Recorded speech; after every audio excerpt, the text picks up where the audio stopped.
Subscribe to our YouTube channel and press the bell icon to get the latest updates.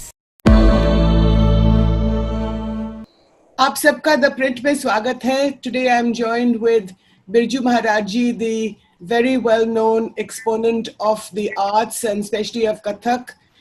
Leela Samson ji, who is a noted dancer as well as a former chairperson of the Kalakshetra Foundation, an institution of the arts in Chennai, and Vishwambar Nath Mishra, the Mahant of the Sankat Mochan Temple in Banaras, as well as the head of the electronics engineering department of the Banaras Hindu university. आप सबका print में स्वागत है. आज हम बात कर रहे हैं पंडित राजन मिश्र जी का जो देहांत हुआ है करीब 2 दिन पहले. उसके सिलसिले में हम बात करेंगे और जो कोरोना का जो इम्पैक्ट हुआ है हमारे पूरे देश के अंदर पिछले 1 साल से, उसके बारे में भी हम बात करेंगे. तो बिरजू महाराज जी, आप अगर इस डिस्कशन को शुरू कर सकते हैं तो आप बताइए कि आपकी जो पंडित राजन मिश्रा की जो मेमोरीज है उनके बारे में कुछ कहिएगा. मुझे इतना कहना है कि पंडित जी जो राजन भैया थे, मेरे को राजन भैया ही बोलूंगा उनको, क्योंकि वैसे भी हमारे तो सभी रिश्ते में हैं और उनके छोटे भाई साजन भाई जो है मेरे दामाद हैं. और कलाकार के नाते जो उनकी बात करूंगा तो लाजवाब कलाकार, ऐसे जो भावपूर्ण संगीत को जान सके और उसके बारे में उनके जो गाने के अंदर जो बात थी पूर्ण रूप से ऐसे समर्पण था, हर रात का हर सौ का. तो उनकी आंखों से, उनके अंदाज से, उनके गाने से एकदम जाहिर होता था जो किरदार है वो सामने दिखाई पड़ता है. इतना भावपूर्ण गाना अब बहुत कम लोग गाते तो हैं लेकिन इतना भावपूर्ण नहीं गाते हैं. तो ये कहना कि बड़े मुश्किल से ऐसा कलाकार पैदा होता है संसार में, लेकिन क्या बताऊं, ये कोविड ने ऐसा मुसीबत किया है, सब तो पुरस्कार है. ईश्वर जाने कब ये दूर होगा, कैसे दूर होगा. हर कलाकार के लिए बड़ी परेशानी हो गई है और बहुत ज्यादा. और छोटे भाई पे तो एकदम ऐसा वो पड़ गया है, आफत पड़ गई है. तो जहाँ दोनों भाई जोड़ा गा रहे थे, जोड़े जहाँ भी देखो दोनों भाइयों को सुनते थे. अब आप साजन भैया का हाल सोचिए जरा, क्या हाल होगा इसका कि मैं अभी तक हिम्मत नहीं कर पा रहा हूँ उनको फोन करने की कि क्या फोन करूं, क्या कहूंगा, क्या वो सुनेंगे, क्या कहेंगे हमको. अत्यंत दुखदाई, अत्यंत दुखदाई. तो ये पूरे घर में मतलब समझिए, हमारी बड़ी बेटी जो है साजन से ब्याही हुई है और मतलब वैसे भी नाता है और कलाकार के नाते हम ये कह सकते हैं कि ऐसे लोग बहुत कम होते हैं संसार में जो जन्म पाती हूँ और अपने कलाकार के साधना से एकदम जागृत कर रहे हैं. तो बड़ी दुख की बात है, अचानक मतलब 2 दिन के अंदर ये सब तमाशे हुए. 2 दिन के अंदर एक दिन सुना कि उनकी तबीयत थोड़ी सी खराब है. अच्छा चलिए, तो एक हॉस्पिटल में गए, वहाँ रात भर रहे, वहाँ एकदम बेहोश हो गए थे, कैसे सुना ये सब. उसके बाद दूसरे अस्पताल तक आए तो उनको अटैक भी हो गया. फिर पता नहीं क्या क्या परेशानी हुई है, भगवान जाने. पर यही हम कह सकते हैं कि बड़ी दुखदाई, इससे बड़ा दुख हो ही नहीं सकता. और एकदम से अचानक खबर आई तो मैं तो एकदम धक रह गया. बेचारे ऐसे कैसे हो गए. वो भी तो हो रहा सब लोगों को. और सब मैं भी अभी इस वक्त पॉजिटिव हूँ. इस वक्त मगर मैं कल चेक कराऊंगा, लेकिन ईश्वर के पास अभी 15-16 दिन बीत गए हैं. और आप भी कोविड संक्रमित थे महाराज जी? जी आप भी कोविड पॉजिटिव थे? जी अभी हूँ, मतलब अभी खत्म नहीं हुआ है. अच्छा. लेकिन 15 दिन बीत गए हैं, 15-16 दिन बीत गए हैं ईश्वर के पास से. ऐसी उम्मीद करता हूँ कि कल चेक कराऊंगा तो सही शायद सही निकलेगा, ताकि हमारे सारे बच्चे, यानी पोती, बहू, बेटा, दीपक, हमारे सबको कोविड हुआ, सभी को, और सब के सब निवारण हुआ और सब के सब नेगेटिव हुए हैं. सिवाय मुझे छोड़। तो ठीक है, ईश्वर की कृपा होगी, जैसा भी होगा। बाकी राजन भैया के लिए तो सच में ऐसा लगता है कि जीवित तस्वीर अभी भी सामने है, अभी भी है। मतलब ऐसा कलाकार जो पूरे हिंदुस्तान क्या देश विदेश में ऐसा गाने गाए, और जो भी वो गाते थे ऐसा एकदम लीन हो जाते थे। अब वो अक्सर कहा करते थे कि महाराज आपके हाव भाव देखकर मेरे गाने में एक बात पैदा हो गई जी।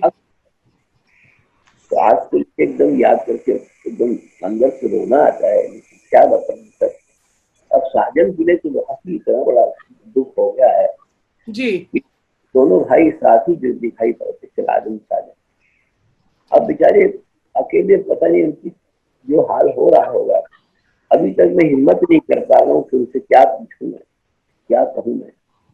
बहुत बड़ी कमी हो गई राजन भैया की। अभी यही कह सकते हैं कि सर बस उनको अब क्या करें, अब तो यही कह सकते हैं। क्या आपको लगता है कि कोई लापरवाही हुई है महाराज जी? पता नहीं, ऐसा तो नहीं लग रहा, लेकिन हम हरदम सुन रहे थे कि आज अभी उनकी तबीयत खराब हो गई, अभी थोड़ा फिर निमोनिया हो गया, ये भी सुना। फिर सुना कि ले जाते समय अटैक भी हो गया। पता नहीं सब कुछ चीज। और सरकारी हॉस्पिटल या जो हॉस्पिटल्स हैं उसमें सीट नहीं मिल रही, उसमें ऑक्सीजन नहीं। तो आजकल जो तमाशा चल रहा है, इतने बड़े कलाकार को सीट नहीं मिल रही, यानी उनको कहीं जल्दी से सुविधा मिले। तो ये सब चीजें बड़ी कमी है। अब चाहे सरकारी कह लीजिए, जैसे कह लीजिए, तो बड़ा मतलब जिस तरह से उनके लिए केयर करना चाहिए था नहीं हुआ, मुझे नहीं लगता है। और आगे भी भविष्य में जो अच्छे, जो भी हमारे, तो सभी जो हमारे देशवासी हैं, जो भी हैं और जिनके लिए हम सोचते हैं कि उनका जीवन बहुत जरूरी है, उनके लिए केयर करना ही चाहिए इमीडिएट। उनके लिए हर तरह से सरकार को या जिसको चाहिए सबको ध्यान करना चाहिए, बहुत जरूरी, बहुत जरूरी। लीला जी, अभी आप सुन रही हैं कि किस तरीके से पंडित राजन मिश्रा के बारे में बिरजू महाराज जी बता रहे थे। Do you feel, Leela ji, that the arts have been very badly hit by COVID, and that the government and perhaps private players should come together and protect the arts much more? Maharaj ji has said what each of us artists who knew Rajan Bhai feel, and he has spoken so beautifully about this very great artist, but a great gentleman, a true Lucknowi andaz jo kehte hain na. He was such a gentleman, such a polite, beautiful human being also. So the loss is very great. But I have to say this, that COVID started now a year ago. And initially, आप मानेंगे नहीं कि यहाँ के 2-4 nadaswaram artist जो district में रहते हैं, गांव में रहते हैं, they committed suicide because they weren't able to look after their families. So there was, they weren't COVID deaths, but they were related to the paucity of normal temple festival programs जो nadaswaram artist के लिए was a regular thing. They moved from temple to temple and played. There are hundreds of artists like this who go from Mela to Mela, from Har. I'd like to think that when we talk about the artists, we're talking about folk artists, drama artists, semi-classical dance forms, religious dance forms, martial art forms, all of them, craftsmen, all are suffering. And they're suffering what the humanity is now suffering, which is a paucity of enough work. The arts, of course, are hit because we work on a rotational basis, the seasons and festivals and things like that. However, I have to say this about South India. After that period, that first initial period of 6 months of everything coming to a halt, people have learned to, as the South Indian mind tends to do, learn to deal with the new reality. Learn to cope. They're all tech savvy. And they've quickly moved into the new operational mode, whether it's cinema or whether it's the arts. I see young people, I see elderly people being interviewed, it's a wonderful opportunity to now that they have the time to reach out to these great artists and ask them what, a particular moment in their art is. And this is happening. And young artists who are frustrated by not getting a platform have found this new platform on YouTube. And at least I say that there's a catharsis. They've done, whether they do it in a bad room, whether they do it in their own verandas, it doesn't matter. But now they've learned. And they've learned that the space is very important. Right. Things we're talking about aesthetics, about presentation, about all that is now being learned in a new model. And I have to say that a large number of artists of the South have always survived on teaching. They're not good teachers, all of them, but they survive on teaching people their own their own people, whether it's in the Arab world, whether it's in the United States, Andhra Pradesh, Kerala, Tamil Nadu, and Karnataka have always depended on teaching abroad. So they get up in the night, they get up early in the morning, good gurus, and they teach online. This had already started. So this just proved that they were on a track which is not perfect. It's an imperfect platform for teaching. However, they are surviving. Yeah. And I think it's the way forward. I think certainly like OTT is for films, it's going to be an alternative platform. I'd like to bring in Vishwambar Nath Mishra ji here. Professor Mishra, I would like to ask you, आप Banaras Hindu university के professor electronics engineering के head of department तो हैं ही. You have the legacy of the Sankat Mochan Mandir in Banaras on your shoulders. तो ये बताइए कि जो पंडित राजन मिश्रा की डेथ को लेकर, what has it done to Banaras, and tell us the importance of Banaras for Pandit Rajan Mishra. देखिए, ये बनारस तो एक सबसे बड़ा चीज है कि संगीत का विधा हो या एकेडमिक्स हो या और भी कला जो भी हो, उसका तो ये बहुत ही रिच भूमि रहा है. और एक तो हम लोग मानते हैं कि बनारस इस पृथ्वी पे है ही नहीं है, ये शिव की नगरी है. और म्यूजिक के अधिष्ठाता तो भगवान शिव खुद हैं. और हनुमान जी के बारे में तो कहा, हनुमान जी एकादश रुद्र हैं शिव जी के, और उनको कहा गया है कि ज्ञान गुण गंधर्व जेता. मतलब उनसे अच्छा म्यूजिशियन कोई नहीं है, उनसे अच्छा एकेडमिशियन कोई नहीं है, और उनसे बलशाली कोई नहीं है. और आपको मालूम होगा कि परकशन इंस्ट्रूमेंट के हनुमान जी सबसे बड़े विशेषज्ञ हैं और गणेश जी हैं, और नृत्य के भगवान शिव हैं. तो आप देखिए, तो ये पूरा ये नगर जो है, यहाँ की मिट्टियों में म्यूजिक बसा हुआ है. एक जो सबसे बड़ी बात है, हम तो देख रहे हैं कि घराने यहाँ कई स्थापित हुए, लेकिन जिस तरह से प्रचार प्रसार राजन साजन ने पूरे दुनिया में इस घराने का किया, बनारस घराने का. और देखिए, वो एक बड़े अच्छे लिगेसी से आते थे, पंडित बड़े रामदास जी, मतलब वैसा उनके घर के ही थे पंडित हरिशंकर जी. और हम लोग तो हमारे ग्रैंडफादर के वो मित्र भी रहे. और लीला जी, शायद आपको नहीं आपको मालूम होगा कि हमारे ग्रैंडफादर भी बहुत अच्छे पखाउज वादक रहे. और उनके हम बता रहे हैं, उनके सर्किल में कौन कौन था. पंडित रविशंकर थे, कंठे महाराज जी थे, और उसमें किशन महाराज थोड़े यंग थे, और पंडित आशुतोष भट्टाचार्य, और फिर राजन साजन मिश्र के पिताजी वो बहुत यशस्वी सारंगी वादक रहे. दोनों भाई हनुमान मिश्र जी, और उनके भाई थे गोपाल मिश्रा जी. तो ये उन लोगों का सर्किल था. और पंडित ज्योतिन भट्टाचार्य जी, रविशंकर जी, इतने अच्छे लोग, एक सर्किल था. और एक तरह से देखिए, जो फाउंडेशन संकट मोचन संगीत समारोह का पड़ा है, तो ये उन लोगों का ही डेवलप किया हुआ है. तो आज वो कितना बड़ा प्लेटफॉर्म है. और पंडित बिरजू महाराज तो सब इसको जानते भी हैं, और हम लोगों से तो उनका एक तरह से समझिए 3-4 पीढ़ियों से संबंध रहा है, राजन मिश्र और साजन मिश्र जी से. और एक जो सबसे बड़ी बात है कि ये लोग देखिए साधक रहे, और म्यूजिशियंस तो बहुत हैं, लेकिन साधक अब नहीं बचे हैं. और जो डेप्थ राग रागनियों की इन लोगों को जानकारी थी, अब जैसे हरिशंकर जी हमसे मजाक में एक बार कहे कि हमको 1000 दिन गवाओ और बंदिश रिपीट नहीं होगी.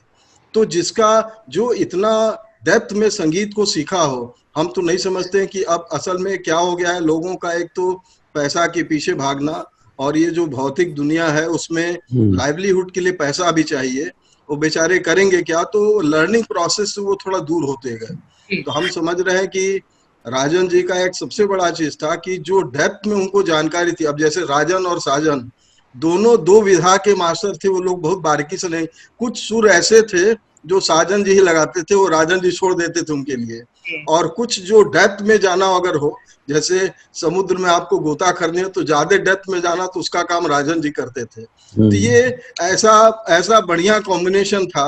अब साजन अकेले रह गए तो एक चीज तो हम यहाँ जरूर कोट करेंगे कि देखिए, परबस जीव सोबस भगवंता, जीव अनेक एक श्रीकंता। हम लोग परबस हैं, और कोरोना के वजह से या जैसे भी ये खास करके शास्त्रीय संगीत के लिए तो इतना बड़ा डैमेज हुआ है। बनारस में कम से कम 5-6 आर्टिस्ट इस बार पैंडेमिक में जो सेकेंड वेव आया है इसमें खोया है, और उसमें अभी लेटेस्ट अपने ये राजन जी गए, तो हमको तो बहुत ही क्लेश हुआ।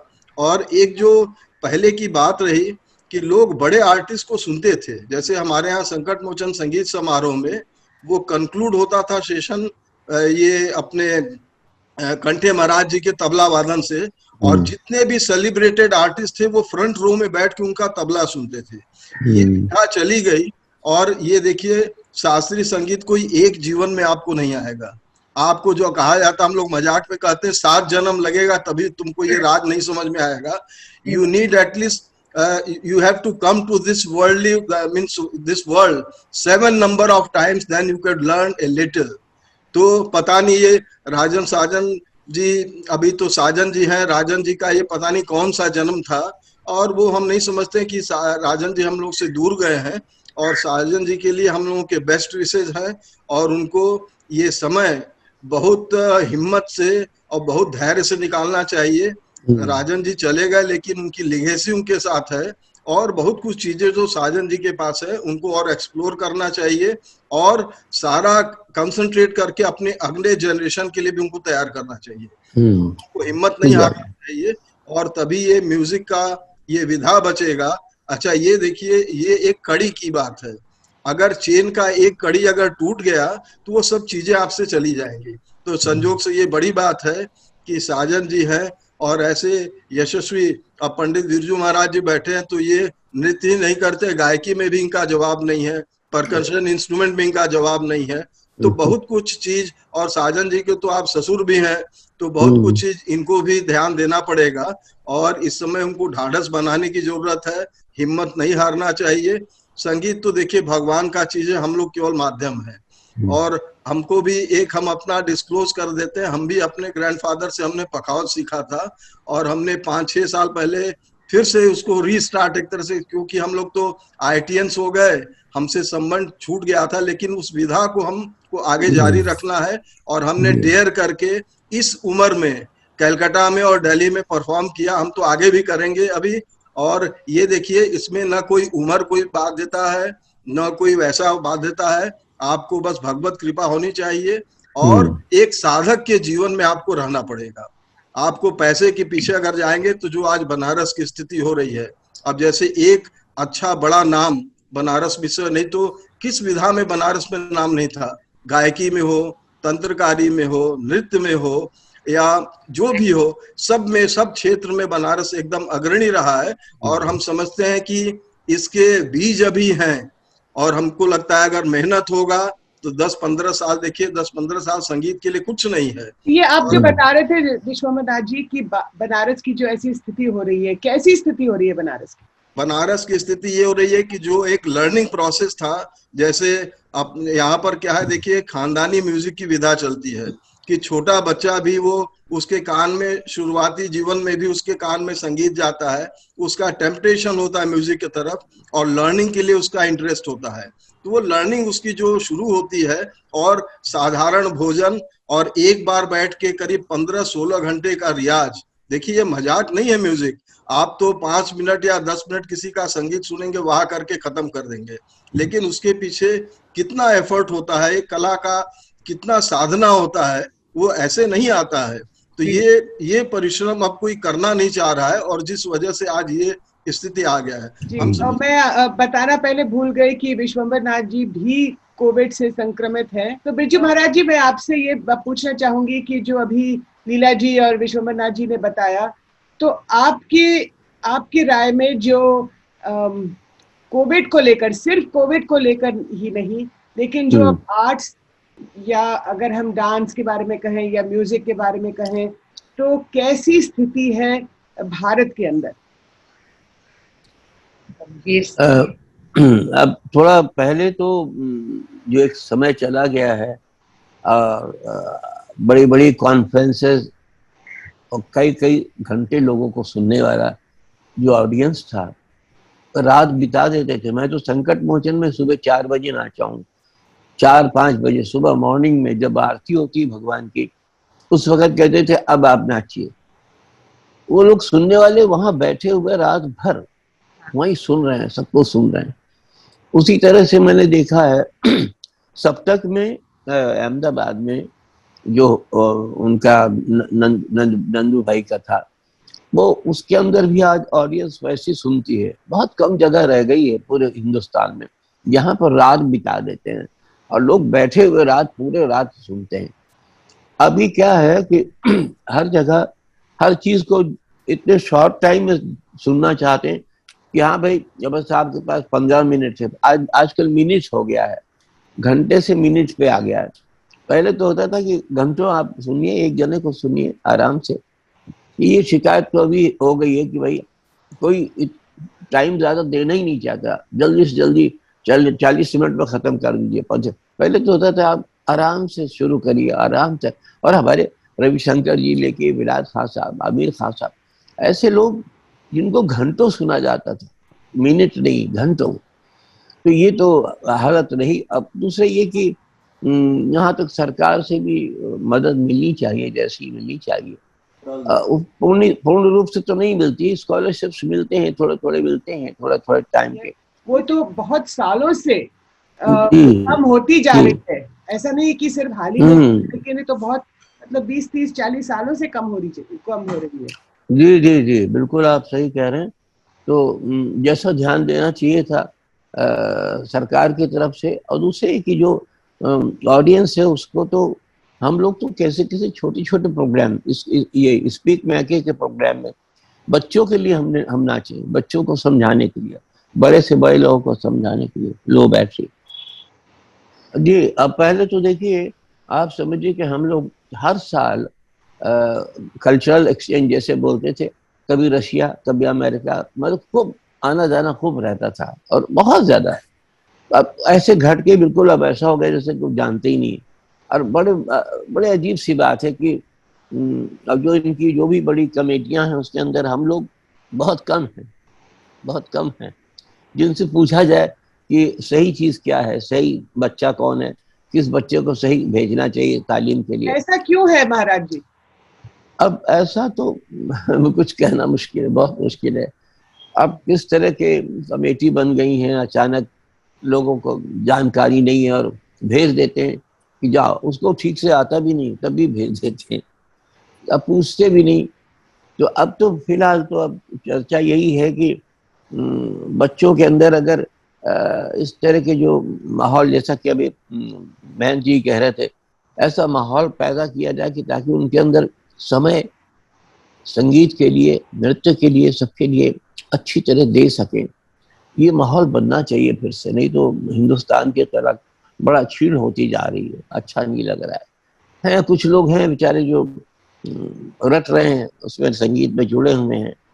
और हम जैसे अब हम जितना अच्छा हो सकता है हम कोशिश करते हैं स्टूडेंट को बनाने के लिए। आज भी उसी तरीके से मेहनत है हमारी, और उनमें से कुछ ना कुछ निकल आएंगे, ऐसी बात नहीं है। पर वही कि मदद तो चाहिए, चाहे सरकारी कह लीजिए, उनको तो ये भी चिंता हो जाती है ना कि खाएंगे कहाँ से, किराया कहाँ से देंगे, कहाँ रहेंगे। ये सबसे बड़ी। पहले तो हम लोग के घर में 5-4 शागिर्द पड़े रहते थे घर के अंदर कि बेटा सीखो, खाओ भी, सीखो भी और नाम करो। आजकल तो सबको ये सोचना पड़ता है कि कहाँ किराए पे कौन सा मकान मिलेगा, कितना महंगा मिलेगा। ये सब चिंताएं हैं बच्चों में।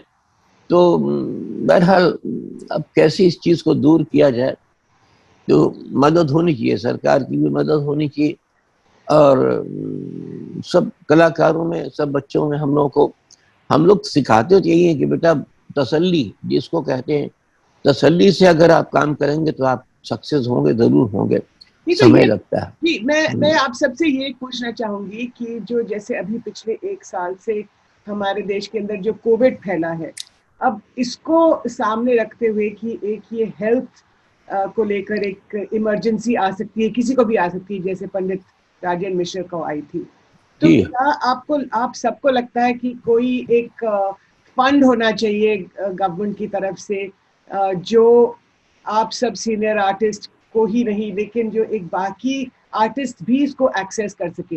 लीला जी, अगर आप जी। इस बारे में अगर कुछ बताएंगी। मैं ज्यादा विश्वास नहीं करती हूँ कि ये चलने वाली बात है। ख्वाहिश तो होती है लेकिन नामुमकिन है वैसे। We have, नामुमकिन क्यों है? Why is it not possible to create a fund? I feel it's a country with just too many layers of मांग। तो अगर आप मणिपुर से लेके केरला तक अगर आप देखें तो there are hundreds and hundreds of institutions and artists. So I'm saying, I feel that we have to become self-sufficient in that society has to take responsibility for its arts. जो आसपास में, जैसे महाराष्ट्र में सभा है, तमिलनाडु में सभा है, they're not looking to government for funding. They are funding their own arts. अगर even in Dalit villages, they support their concerns.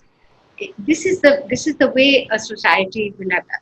जैसे लखनऊ में होती है, बनारस में होती है, everybody from society helps, but that consciousness of the arts as bringing pleasure, as giving a solace, as bringing you contentment, ये जो है, this is missing from our people. But I'd like to pick up on what you just said, Leela ji. You said that the society must fund its artists. Yes.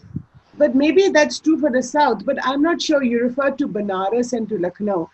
But true in Maharashtra, it's true in Bengal. The festivals are held in the ask. So I'd like to ask you, Vishwamitra जी, कि बनारस में ऐसे हो रहा है क्या कि जो अपने ही आर्टिस्ट? देखिए अभी ज्योति जी जो लीला सैमसंग जी बता रही थी, देखिए ये इतना इम्पोर्टेंट पॉइंट है कि अनलेस कि आप जैसे रिसोर्स के लिए जब तक आप एकदम अंदर से फ्री नहीं हो जाएंगे तब तक आप साधना तो नहीं कर सकते। म्यूजिक साधना की चीज है।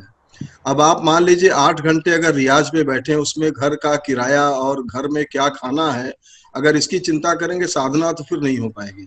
और एक जो सबसे तो बनारस में आप मुझे ये बताइए कि ऐसा हो रहा है कि जो सोसाइटी है, जो समाज है, वो अपने आर्टिस्ट की देखभाल करती है? जैसे नहीं, देखिए उसका एक लिमिट है। और ये आपका याद होगा जो फर्स्ट वेव पिछले वर्ष शुरू हुआ था फरवरी मार्च में, उसके बाद से देखिए ज्यादातर आर्टिस्ट का जो डिपेंडेंसी है वो परफॉर्मेंस बेस्ड है। कहीं कार्यक्रम कुछ नहीं हो रहा था और कई लोगों ने यहाँ तक कि दूसरा जॉब तक शुरू कर दिया, संगीत का क्षेत्र उन्होंने छोड़ दिया केवल जस्ट सर्वाइवल के लिए। तो ये देखिए बड़े स्केल पे बिना गवर्नमेंट के असिस्टेंस के, ये ठीक है, ये आप छोटे मॉडल बना के आप लोकली हेल्प कर सकते हैं। और लीला जी का एडवाइस एकदम अच्छा है कि हम लोगों को अब इस तरह से सोचना चाहिए कि हम लोगों को सेल्फ सस्टेनेबल सिस्टम अब डेवलप करना पड़ेगा, क्योंकि ऐसे आपत्ति काल में और विपदा काल में कुछ ना कुछ हम लोगों के पास होना चाहिए। जैसे अभी तो स्थिति ये है कि इवन बड़े बिजनेस हाउसेज जो भी उन लोगों ने एक्यूमुलेट किया है पैसा, अभी उसी को वो खा रहे हैं। वो कहाँ से बेचारे दूसरे को कंट्रीब्यूट कर सकते हैं? सबकी हालत तो वही है, जो हेल्पिंग हैंड जिसके पास है उसकी भी हालत खराब है। तो अभी तो स्थिति बहुत दूसरे ढंग का है, लेकिन इसका लॉन्ग टर्म ये पैंडेमिक्स ने बहुत कुछ लेसन भी सिखाया है। तो इसमें भी जी मैं आपसे ये पूछना चाह रही थी, जो आप कह रहे हैं कि समाज की जो हेल्प है वो काफी नहीं है, कि सरकार की जरूरत होती है, लेकिन बनारस के तो मेंबर ऑफ एमपी प्रधानमंत्री नरेंद्र मोदी जी तो आप बनारस का हाल देख लीजिए, क्या हालत है। अब हमसे क्यों ये सब इस पे कहवाना, बनारस की हालत इतनी खराब है। एक तो बनारस को नए रूप में ट्रांसफॉर्म किया जा रहा है, जो कि बनारस के अपने ओरिजिनल कल्चर ट्रेडिशन से उसकी कोई कंपेटेबिलिटी नहीं होगी। मतलब ये डिस्क्रीट लेवल ऑफ डेवलपमेंट, आप बताइए अगर हमारे घर का आप कुछ चेंज करना चाह रहे हैं, you should have my consent at least. You can not change my house as per your will and wishes. Banaras का तो यही हो रहा है कि आपने कुछ एक मॉडल मन में सोच लिया, मैं ऐसे वो कर दूंगा। आप क्या संगीत में क्या अपना राग कुछ बना देंगी? एक आपका स्टैंडर्ड राग है, आपको उसको ओबे करना पड़ेगा, आपको उसी के अराउंड आपको मूव करना पड़ेगा। अच्छा, राग वगैरह तो बेसिक राग जो है वो तो प्योर है। और पहले तो जैसे हम सुने हैं बड़े बड़े संगीतज्ञों का कि अगर जीवन में एक राग भी आपने ठीक से सीख लिया तो आपका जीवन धन्य होगा। यहाँ तो बहुत रागों के बहुत मास्टर लोग हैं, तो हम उस विधा में नहीं जाना चाहते हैं और ज्यादा हम कहेंगे भी नहीं। पैसे के पीछे आप भागेंगे तो विद्या तो आपसे चली जाएगी, ये पक्का आप समझ। ठीक बात। विश्वम्भर नाथ जी, जो आप बनारस के बारे में कह रहे थे तो वो तो हमें बहुत कम सुनाई देता है। दिल्ली के अंदर कुछ कुछ कहानियां आ रही हैं कि बनारस के का जो रीडेवलपमेंट हो रहा है वो कुछ लोग खुश नहीं है। लेकिन पंडित बिरजू महाराज जी, मैं आपसे ये पूछूंगी कि लखनऊ के अंदर, जो आप लखनऊ से भी बिलोंग करते हैं, अब आज की तारीख में तो आप दिल्ली में हैं, लेकिन जो संस्कृति है कथक की, क्या वो लखनऊ के अंदर अभी भी जो है, is it still alive, is it still, बहुत लोग आ रहे हैं कि क्या जो सरकारें हैं वो मदद कर रही हैं? मेरा ये कहना है कि सिर्फ सब, जैसे लीला जी अभी चेन्नई में है, वो अपना जो डांस है, कला क्षेत्र जाहिर है चेन्नई में ही है, लेकिन वो उधर रह रही हैं। तो क्या हम जो बहुत सारे आर्टिस्ट हैं वो सब दिल्ली आ रहे हैं, या अपने अपने शहरों में या अपने अपने इलाकों में क्यों नहीं रहते? देखिए, ये शुरू से मैं कहना चाहूंगा कि संपूर्णानंद जी जब किसी जमाने में थे लखनऊ में, तो शंभू महाराज, मेरे चचा ने कहा था उनसे कि बाबू कुछ करो लखनऊ में, नहीं तो हम जा रहे हैं। ऐसी मजबूरी थी। तो तब शंभू महाराज, हमारे जो चचा थे, जब वहाँ मजबूरी देखी कुछ हो ही नहीं रहा लखनऊ में, तब वो दिल्ली चले आए छोड़ के, सुमित्रा चरतराम जी के यहाँ भारतीय कला केंद्र में चले आए। हम उसके पहले हम चले आए थे, क्योंकि लखनऊ में कुछ हो नहीं रहा था, तो संगीत भारती में मैं चला आया। तो सब धीरे धीरे लखनऊ छोड़ के दिल्ली चले आए, जबकि हमारा प्यारा लखनऊ है, आज भी दिल से प्यारा लखनऊ है। और आज भी हमारा मन होता है कि हम किसी तरह से दिल्ली छोड़ के हम लखनऊ चले जाएं, क्योंकि वहाँ के जो वातावरण में, आबो हवा में कला रही है, जो प्यार रहा है, वो तो अभी तक दिखाई पड़ता। लेकिन अभी भातखंडे विद्यापीठ संगीत नाटक एकेडमी में जो टीचर्स हैं, वो ऐसे गुरु के टीचर्स के शागिर्द हैं जिनको ठीक से आता भी नहीं। वो सब वहाँ टीचर बन गए हैं, गुरु बन गए हैं। आज की तारीख की आप बात कर रहे हैं? अभी जी। तो अभी तो वहाँ, अभी हम बार बार कहते ऐसा मौका दीजिए, हमारा सहयोग ले लीजिए, जब जरूरत हो मैं आ जाऊंगा। और मेरे बच्चे हैं जिनकी तालीम हमने दी है कई सालों से, वो जाके मदद कर सकते हैं। लेकिन कोई सुनता नहीं वहाँ। जो बन गया, कोई चेयरमैन बन गया, ये बन गया, कोई सेक्रेटरी बन गया, पर उनके अंदर गहराई तो नहीं है। लीला जी, आप कुछ कहना चाहेंगी? The influence of politics on the arts and how this has affected the arts. Would you like to say anything? I personally, I've worked in private institutions, I've worked in government, I've worked as an artist very quietly for many, many years. I feel that my grey hair has taught me that artists, if they can be independent of Sarkari, it would be better for them, because the chase for even that small scholarship is just such a painful exercise. It kills your spirit.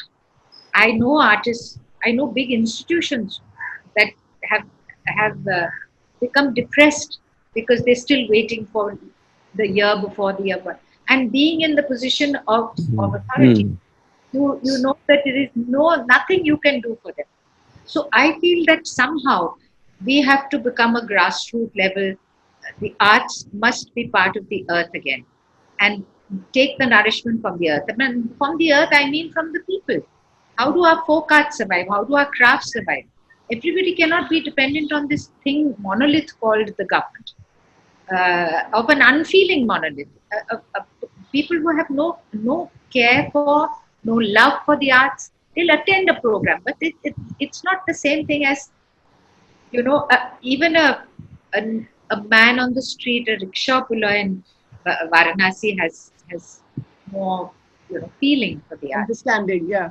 Yes. So I will just add to what Leela ji was telling. एक बनारस में कहावत है कि संगीत में कोई अगर अच्छा कर रहा है तो उसको एक नौकरी दिला दो, वहीं रुक जाएगा। ये फैक्ट है, आपसे बता दे रहे हैं। पहले राजा रजवाड़े अगर आर्टिस्ट को नहीं पालते तो आज आपके पास ये भी नहीं बचा होता। बिल्कुल। मंदिर अगर उनका पालन पोषण नहीं करते तो आज ये भी नहीं होता। और बिरजू महाराज जी की जहां तक बात है, तो हम लोगों का तो संबंध जैसे सुबह बनारस और शाम अवध, तो हम बनारस के रहेंगे और बिरजू महाराज जी लखनऊ के ही रहेंगे, और इनका बहुत कुछ यहाँ बनारस में भी हम लोग पकड़ के रखे हैं, ये निकल नहीं सकते हैं।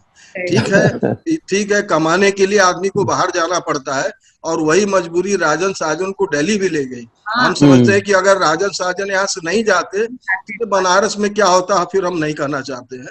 वो चले गए इसलिए वो बड़े हो गए, ये भी बता दे रहे हैं। तो बताइए ना, अगर वो बनारस में रहते जैसे बिस्मिल्लाह खान साहब या गिरिजा देवी, अगर राजन साजन मिश्र बनारस में रह जाते तो क्या होता विश्वम्भरनाथ जी? देखिए, अगर रहते यहाँ पर, देखिए एक तो सर्किल की बात है, और बिस्मिल्लाह खान साहब तो देखिए अलग से वो अपने मामू के साथ आए बनारस में, और एक साधक की जिंदगी उन्होंने शुरू किया। अच्छा, ये लोग वेल एस्टेब्लिश बनारस के रहे हैं। यहाँ पर सर्किल जो अब है वो थोड़ा दूसरे ढंग का हो गया, उसमें साधक कम है और जीवन को एंजॉय करने वाले लोग ज्यादा हैं। अब कबीर चौरा ऐसा जगह जहाँ पे 2 दर्जन पद्म अवार्डी रहते हैं, तो क्या वो क्या आइलैंड कुछ विशेष नहीं है? गवर्नमेंट को उसको ख्याल नहीं करना चाहिए? आप तो ऐसे सेक्टर्स को कम से कम आपको एड्रेस करना चाहिए। वहीं कबीर दास जी का आश्रम कबीर आश्रम है, और उसी के अराउंड आर्टिस्ट पूरे बसे हुए हैं, जहां पर 90% आर्टिस्ट तो बनारस के वहीं रहते हैं। तो आपको ऐसे जगह को तो एकदम एपी सेंटर, म्यूजिक का एपी सेंटर मान के, और जो आप हेरिटेज और कल्चर की बात करती हैं, ट्रेडिशन की बात करती हैं, तो उस नाम पे वो सब आपका हीरा जवाहरात वाला स्थान है। तो आपको उस हिसाब से उनके नीड को भी कैटर करना चाहिए। और देखिए, ये 1 साल इतना खराब बीता है हर आर्टिस्ट के लिए, हम समझ रहे हैं, और हमसे तो लोगों से बातचीत भी होती। उस दिन साजन हमसे बात करके इतना रोए, हमने तुमको बहुत ढांढस बताया। हम कहे कि राजन जी कहीं नहीं गए हैं, सब आपके साथ हैं, और आपको उनके चीजों को लेके चलना पड़ेगा, और अपने अगले पीढ़ी को भी आप तैयार करिए। हमने बड़ा कंसोल किया, और लेकिन ये सच बात है कि उनका जाना हम लोगों के लिए और उनके परिवार के लिए बहुत बड़ा ये एक तरह से घटना रहा है। लेकिन इसमें धैर्य से करेंगे तो भगवान ये भी निकाल देंगे। ऑन दिस नोट मैं आप सबकी बहुत आभारी हूँ, Pandit Birju Maharaj ji, Vishwambharnath Mishra ji, Leela Samson ji, thank you so much for your time. आप सबने अपना समय देके, लीला जी आप चेन्नई में हैं, विश्वम्भरनाथ जी आप बनारस में हैं, और पंडित बिरजू महाराज जी आप दिल्ली में हैं। आप सबका द प्रिंट से बहुत बहुत धन्यवाद। The print